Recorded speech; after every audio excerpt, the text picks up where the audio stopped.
اعوذ باللہ من الشیطان الرجیم بسم اللہ الرحمن الرحیم نحمده ونستعینه ونستغفره ونعوذ باللہ من شرور انفسنا ومن سیئات اعمالنا من يهده الله فلا مضل له ومن يضلل فلا هادي له ونشهد ان لا اله الا الله وان محمدا عبده ورسوله فإن خير الحديث كتاب الله وخير الهدي هدي محمد صلى الله عليه وسلم وشر الأمور محدثاتها وكل محدثة بدعة وكل بدعة ضلالة وكل ضلالة في النار. محترم خواتین اور پیارے بچوں، السلام علیکم ورحمۃ اللہ وبرکاتہ. آپ کو میری آواز آ رہی ہے بچوں؟ جی میم. الحمدللہ ٹھیک ہے. تو دیکھیے بچوں، آج ہم کس لیے جمع ہوئے ہیں، جس کا ٹاپک ہم نے پہلے ہی آپ تمام کے ساتھ شیئر کیا ہے. آج کا ٹاپک ہے عید ہم کیسے گزاریں. آپ لوگ جانتے ہیں میں نے کہا تھا آپ اپنے مائک میوٹ کر لیں پلیز. السلام علیکم ورحمۃ اللہ وبرکاتہ. وعلیکم السلام ورحمۃ اللہ وبرکاتہ. خیریت سے میم؟ تو ہمارے جی الحمدللہ. السلام علیکم. وعلیکم السلام ورحمۃ اللہ وبرکاتہ. تو ہمارے جمع ہونے کا مقصد صرف اور صرف اپنے علم میں اضافہ ہے اور ہمارے ایمان میں اضافہ کرے، اور ہمیں جو باتیں عام طور پر ہم سن چکے ہیں اس کو ایک پھر سے اثر نو اپنے ذہنوں میں تازہ کر لے اور عمل ہمارے لیے آسان ہو جائے. آپ جانتے ہیں نا، ہمارے لیے اللہ تعالیٰ نے صرف پورے سال میں 2 عیدیں مقرر کی ہیں. ایک ہے عید الاضحیٰ اور ایک ہے عید الفطر. تو الحمدللہ ابھی 2 مہینے پہلے ہماری ایک عید گزر چکی جو عید الفطر تھی، جسے ہم رمضان کے نام سے بھی جانتے ہیں. اس کے بعد اب آئی ہے عید الاضحیٰ. مسلمانوں کے لیے اس عہد کی تجدید ہے، یعنی یہ ہمارے لیے ایک خوشی کا موقع ہے جو آج سے نہیں بلکہ ہزاروں سال پہلے سے ہمارے ابو الانبیاء، کس کو کہا جاتا ہے؟ انبیاء کے باپ ابراہیم علیہ السلام. حضرت ابراہیم علیہ السلام نے اپنے رب سے جو واقعہ پیش آیا تھا اس کی یاد دہانی کے طور پر ہم یہ عید مناتے ہیں. یہی وہ وعدہ ہے جو انسان کے اپنے خالق کے ساتھ صحیح تعلق کا آئینہ دار ہے. یعنی اس عید کے ذریعے ہم اپنے رب کو اس طرح یاد کرتے ہیں، جو خدا سے سچی محبت کرنے والا بندہ، اور اس کی یہ علامت ہے. اللہ کی محبت کے سامنے دنیا کی بڑی سے بڑی دولت اور عظیم سے عظیم تر سامان بس ذرہ برابر حقیر ہے ہماری نظر میں. جس محبت کے لیے ایک باپ نے اپنے جگر کے ٹکڑے کی قربانی دینے میں ذرا بھی پس و پیش نہیں کیا. آپ جانتے ہیں بارہا یہ واقعہ سن چکے ہیں کہ یہ ابراہیم علیہ السلام کے ساتھ جو واقعہ پیش آیا، اس واقعے کو ہم ہر سال یاد کرتے ہیں، مگر افسوس ہمارے اندر کوئی تبدیلی نہیں آتی. بس ایک رسم کی خاطر ہم وہ سنتے ہیں اور ہماری عید گزر جاتی ہے. مگر انشاءاللہ آج کا موقع ہمارے لیے ایک عبرت کا موقع ہوگا اور ہم اپنے اس واقعے کو ایک نئے نظر سے سنیں گے. ٹھیک ہے انشاءاللہ. تو سب میں پہلے میں آپ کو آیت پڑھ کے بتا دوں جس کے بارے میں یہ واقعہ پیش آیا. سورہ صافات کی وہ آیت نمبر 102 ہے. اعوذ باللہ من الشیطان الرجیم. فلما بلغ معه السعی قال یا بنی انی ارى فی المنام انی اذبحک فانظر ماذا ترى قال یا ابت افعل ما تؤمر ستجدنی ان شاء اللہ من الصابرین. اس کا ترجمہ سماعت فرمائے میرے بچوں. جب ابراہیم علیہ السلام کو ایک لمبی عمر تک اولاد نہیں ہوئی اور تفسیر میں آتا ہے جب وہ 80 سال کے ہو گئے تب تک ان کو اللہ تعالیٰ نے آزمائش میں رکھا, اولاد سے محروم رکھا. مگر پھر دعاؤں کی بدولت جب ان کو اللہ تعالیٰ نے ایک فرمانبردار پیارا سا بیٹا عطا فرمایا جس کا نام ہم جانتے ہیں حضرت اسماعیل علیہ السلام ہے, جب وہ ان کو دیا تو سوچئے وہ بیٹا ان کے نزدیک کتنا محبوب ہوگا, کتنا پسندیدہ ہوگا, کتنا لخت جگر ہوگا. اس بیٹے کی پرورش کرتے کرتے جب وہ کچھ بڑے ہو گئے, اس سے پہلے آپ جانتے ہیں اللہ نے ان کی ایک اور طرح سے آزمائش کی. ایک چٹیل میدان, یعنی جو حج کے مناسک ہے نا اس کے بارے میں بتا رہی ہوں.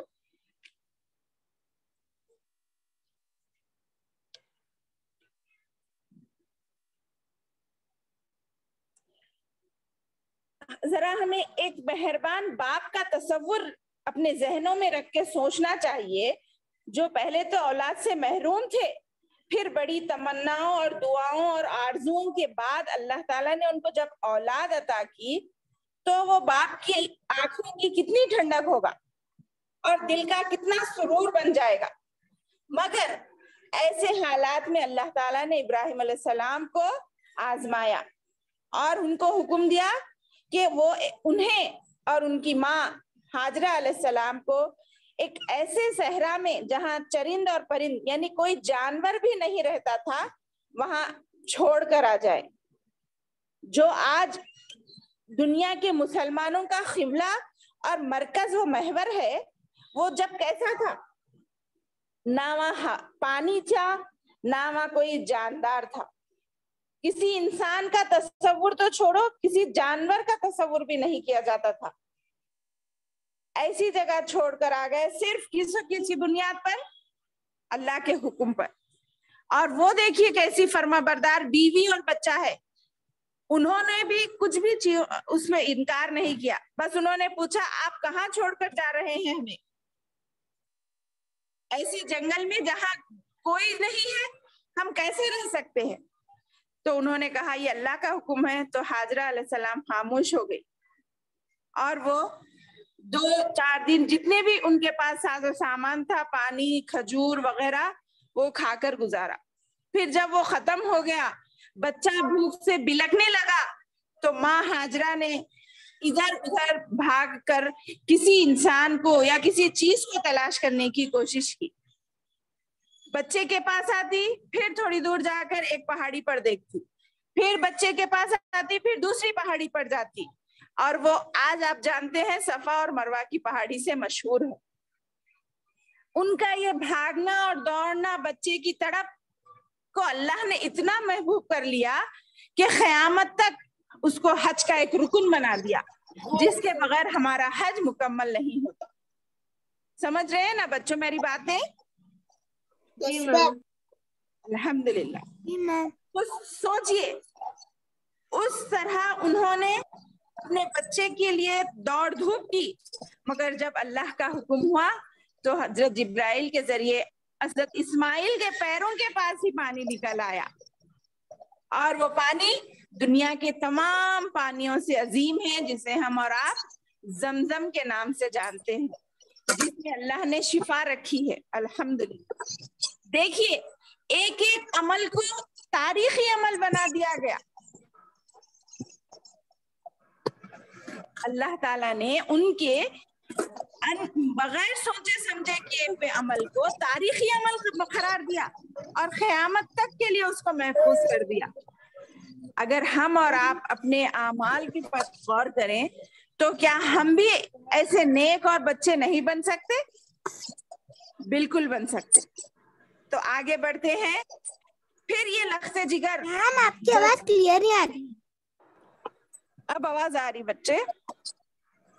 جی میم کلیئر ہے.